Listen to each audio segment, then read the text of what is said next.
Assalamualaikum warahmatullahi wabarakatuh. Alhamdulillahirabbil alamin wassalatu wassalamu ala asrofil anbiya wal mursalin wa ala alihi washabihi ajmain, amma ba'du. Saudara-saudaraku dan anak-anakku yang saya cintai, pertama mari kita bersyukur kepada Allah SWT. Kita baca alhamdulillahirabbil alamin dan kita ucapkan sholawat kepada Rasul. Allahumma sholli ala Muhammad. Pada kali ini kita akan membahas lanjutan yang kemarin, yaitu nilai spiritual dalam akuntansi. Dalam akuntansi kita tahu bahwa akuntansi itu adalah ilmu teori, tetapi tidak hanya teori saja, tapi harus dipraktekkan. Mulai dari menganalisis bukti, menjurnal sampai kepada penutupan.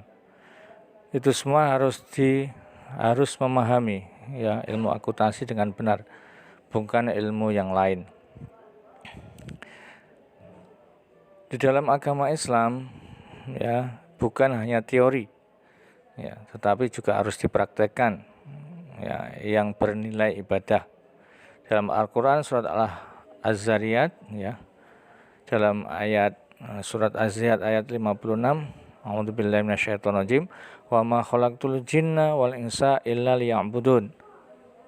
Aku tidak ciptakan jin manusia melainkan agar mereka beribadah kepadaku. Saudara-saudaraku yang dimuliakan oleh Allah SWT, dalam ibadah ini juga harus dikerjakan dengan ilmu, karena ada pertanggungjawabannya. Dalam surat Al-Isra ayat 36, A'udzubillahi minasyaitonirrajim, wala takfu ma laisa laka bihi ilmun innas sam'a wal basara wal fuada kullu ulaika kana anhu mas'ula. Jadi janganlah kamu bersikap melakukan sesuatu kamu tanpa ilmu. Innas sam'a wal basara wal fuada kullu ulaika kana anhu mas'ula.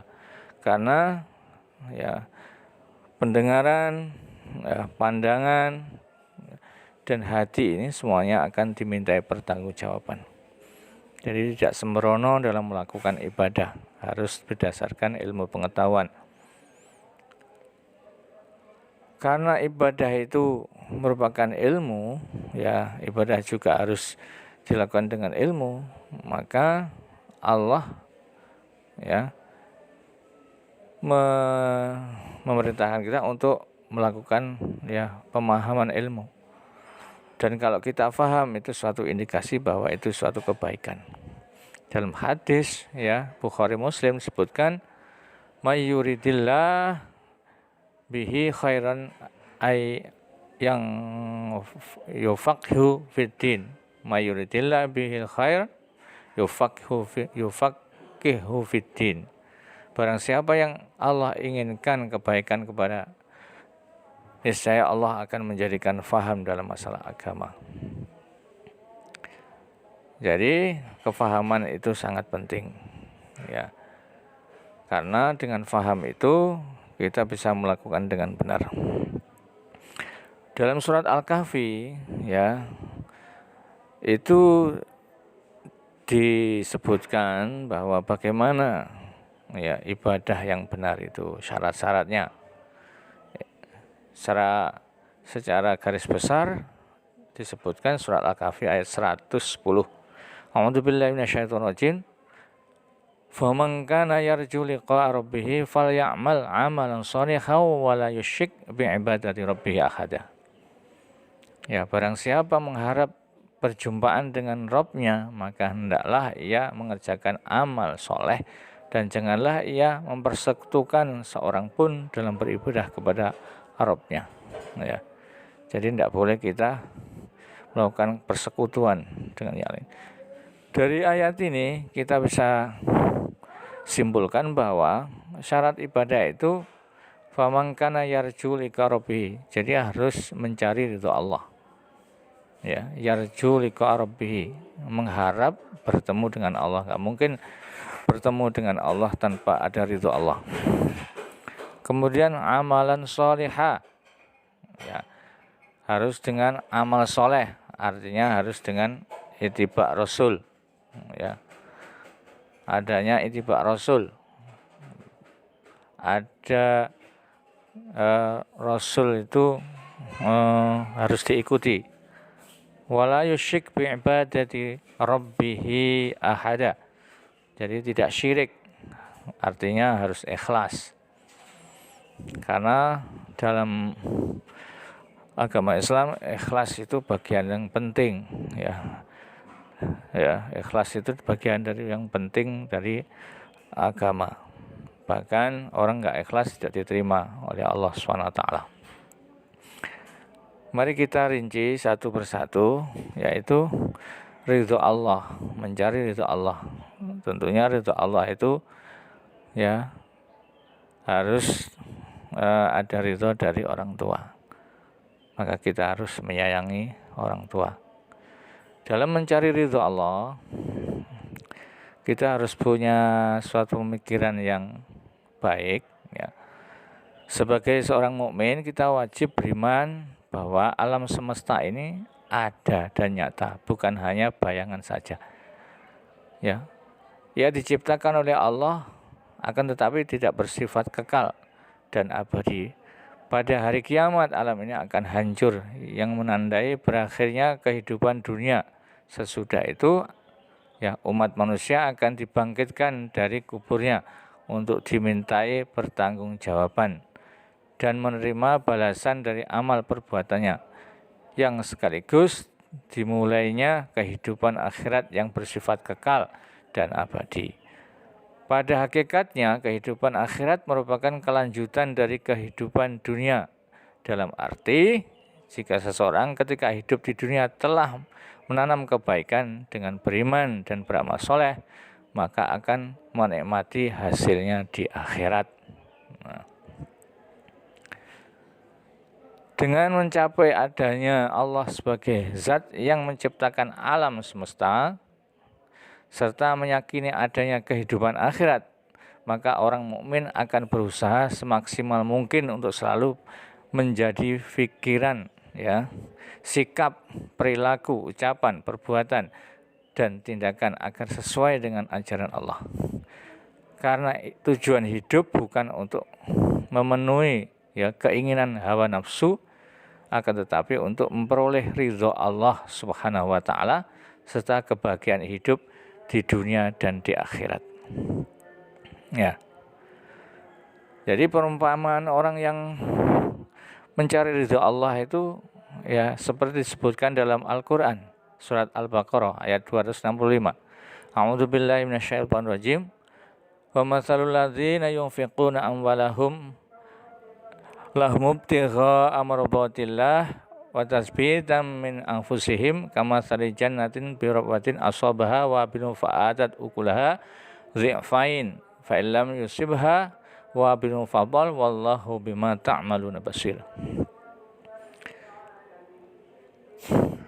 Dan perumpamaan orang yang menginfakkan hartanya untuk mencari ridha Allah dan untuk memperteguh jiwa mereka, seperti sebuah kebun yang terletak di dataran tinggi yang disirami oleh hujan lebat, maka kebun itu menghasilkan buah-buahan 2 kali lipat.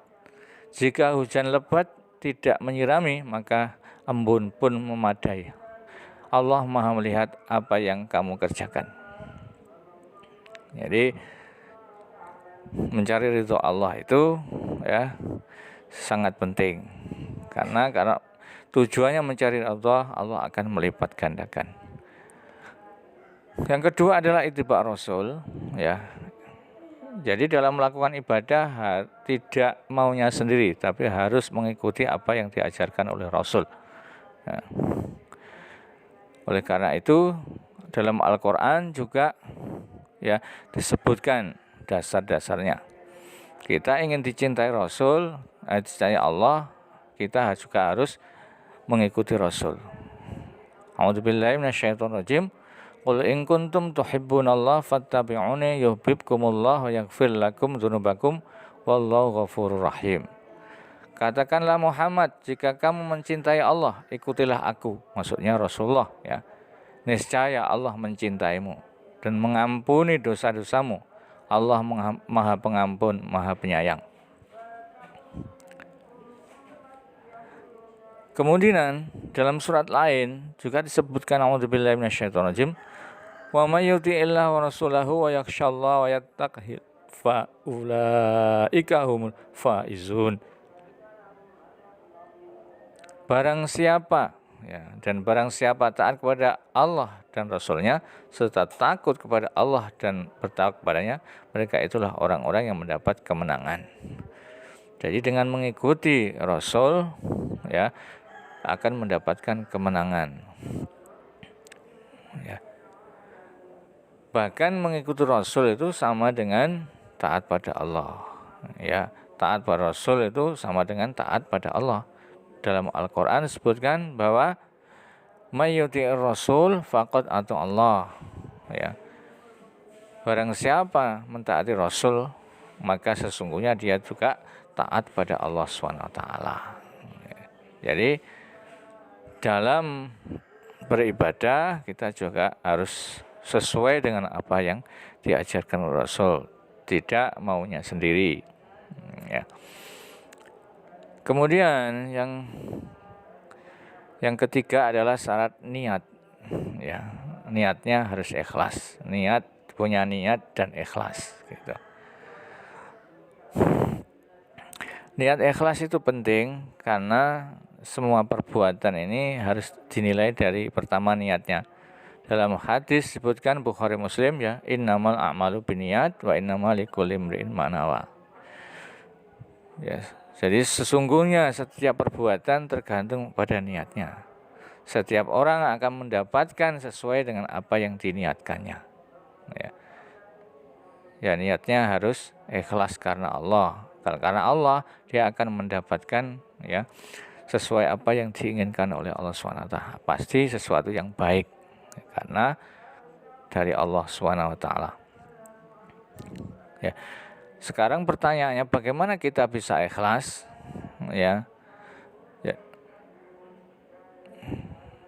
Ikhlas itu hubungan antara manusia dengan Allah. Jadi harus menguatkan ikatan kita pada Allah SWT. Atau menguatkan akidah kita, karena ya seseorang mustahil bisa ikhlas kalau selalu ya meremehkan Allah, ya sering lupa pada Allah, tidak mau menerima konsep Allah, sombong dengan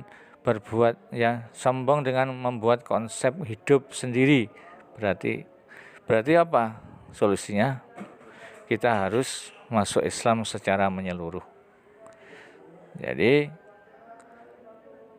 dengan akidah yang benar, ya, kemudian masuk Islam secara menyeluruh, insya Allah kita akan bisa ikhlas. Dalam Al-Quran disebutkan dalam surat Al-Baqarah ayat 208, a'udzubillahi minasyaitonirrajim, ya ayyuhalladzina amanu udkhulu fis-silmi kafah wa la tattabi'u khutuwati syaitan innahu lakum aduwwum mubin. Hai orang-orang yang beriman, masuklah dalam Islam secara menyeluruh. Wala tattabi'u, jangan kamu mengikuti langkah-langkah setan. Sesungguhnya bagi kamu setan itu adalah musuh yang nyata. Dalam Al-Quran juga surat An-Nisa ayat 150, a'udzubillahi minasyaitonirrajim, innalladzina yakfuru billah, ya, innalladzina yakfuruna billahi wa rasulihi wa yuriduna ayyufarriqu bainallahi wa rasulihi wa yaquluna nu'minu bi ba'dhi wa nakfuru bi ba'd wa yuriduna ayyattakhidhu baina dzalika sabila. Sesungguhnya orang-orang yang ingkar kepada Allah dan Rasulnya dan bermaksud membeda-bedakan antara keimanan pada Allah dan Rasulnya dengan mengatakan kami beriman kepada sebagian dan kami mengingkari sebagian yang lain, serta bermaksud mencari jalan di tengah antara iman dan kafir. Ya, jadi kita tidak boleh ya iman sebagian mengingkari sebagian. Kalau mengingkari sebagian kemudian iman sebagian, Allah menyatakan ulaika humul kafiruna haqqan wa atadna lil kafirina azaban muhina. mereka orang-orang kafir yang sebenarnya. Dan kami sediakan untuk orang-orang kafir itu azab yang menghinakan. Jadi memahami Islam secara menyeluruh, ya mulai dari akidah yang benar sampai kepada akhlak, ya itu penting. Coba ini ada gambaran, ya akhlak itu bagaikan akar, ibadah itu bagaikan batang-batangnya, ya ibadah yang wajib-wajib, ibadah yang ranting-ranting, yang sunah-sunah, nggak ada rantingnya juga nggak ada akhlaknya. Jadi akhlak itu bagaikan ya, buah dan bunganya, ya. Jadi daun-daun yang indah, bunga yang indah, ya. Kemudian itu adalah merupakan akhlak. Ya, agama tanpa akhlak itu seperti tumbuhan yang kering, tanpa daun, tanpa bunga, tanpa buah.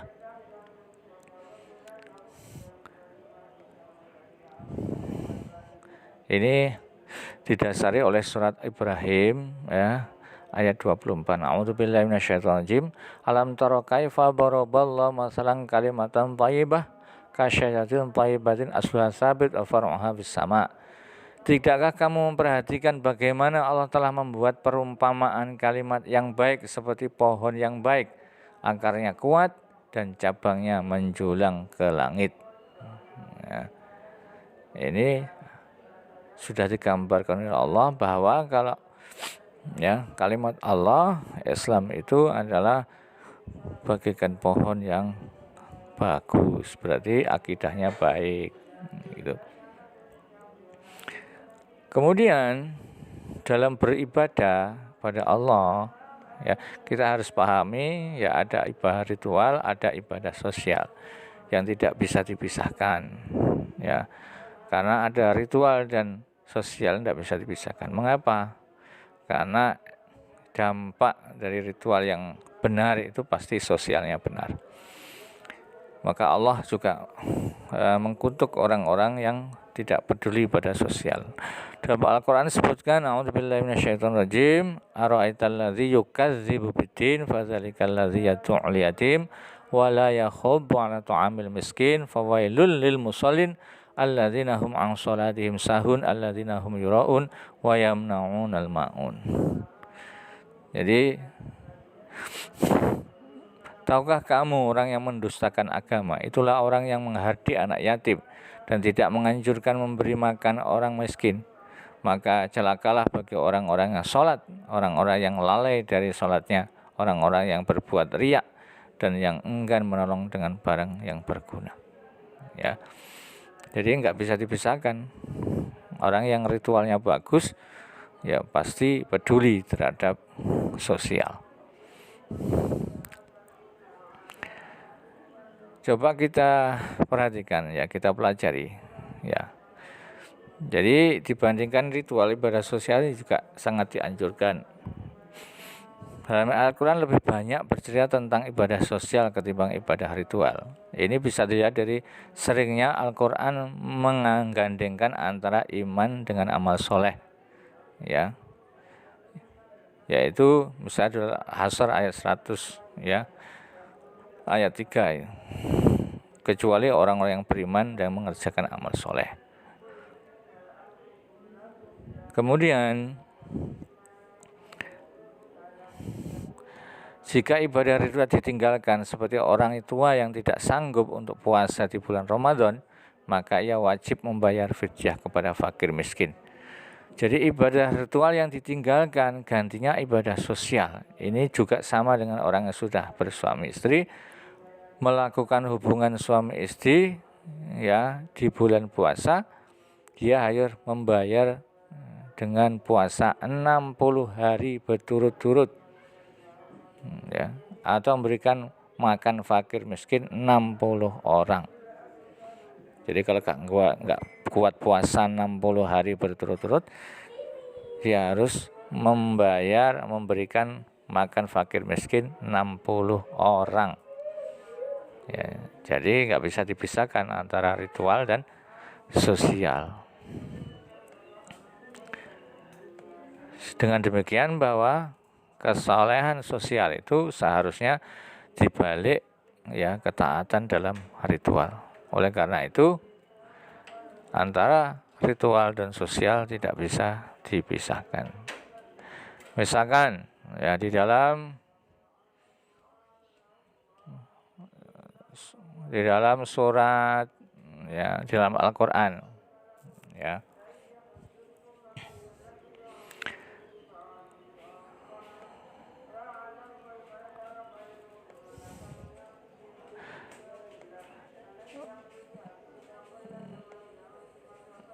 Kemudian yang selanjutnya yaitu ya bahwa dalam akuntansi kita juga tahu ada laba, ada rugi. Ya. Berarti di dalam kehidupan sehari-hari kita juga nggak bisa lepas dari laba dan rugi atau untung dan rugi. Orang yang untung adalah orang yang mendapat hidayah dari Allah karena ketaatan pada Allah. Orang yang rugi adalah orang yang terjerumus dalam kesesatan menurut rayuan setan. Ya. Mana orang yang untung? Ya untung adalah orang yang beriman. Kemudian mendapatkan hidayah oleh Allah. Ya, ulaika hudam mir rabbihim wa ulaika humul muflihun. Mereka itu adalah yang mendapatkan petunjuk ya dari Rabbnya, mereka adalah orang yang beruntung. Ya. Dalam surat Al-Baqarah ayat 1 sampai ayat 5 ini sudah jelas. Kemudian ya orang yang rugi ada orang yang mengingkari Allah SWT. Ia tidak jujur atas ya kekuasaan Allah. Kemudian dia memutuskan apa yang diperintahkan oleh Allah. Ya. Seperti apa yang dicantumkan dalam Al-Qur'an, A'udzubillahi minasyaitonirrajim, alladzina yanquduna ahdallahi min ba'di mitsaqih wa yaqta'una ma amarallahi bihi ayyusala yusiduna fil ard ulaika humul khasirun. Orang-orang yang melanggar perjanjian Allah setelah perjanjian itu diteguhkan dan memutuskan apa yang diperintahkan Allah ya untuk disambungkan dan membuat kerusakan di bumi, mereka itulah orang-orang yang rugi. Ini orang rugi yang melanggar perintah Allah SWT.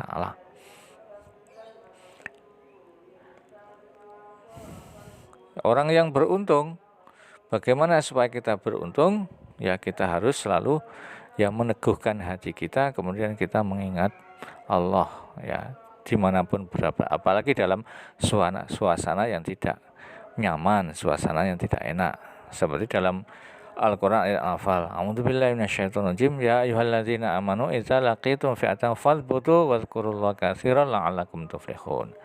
Wahai orang-orang yang beriman, apabila kamu bertemu pasukan musuh maka berteguh hatilah dan sebutlah nama Allah. Ya berzikirlah pada Allah sebanyak-banyaknya agar kamu beruntung.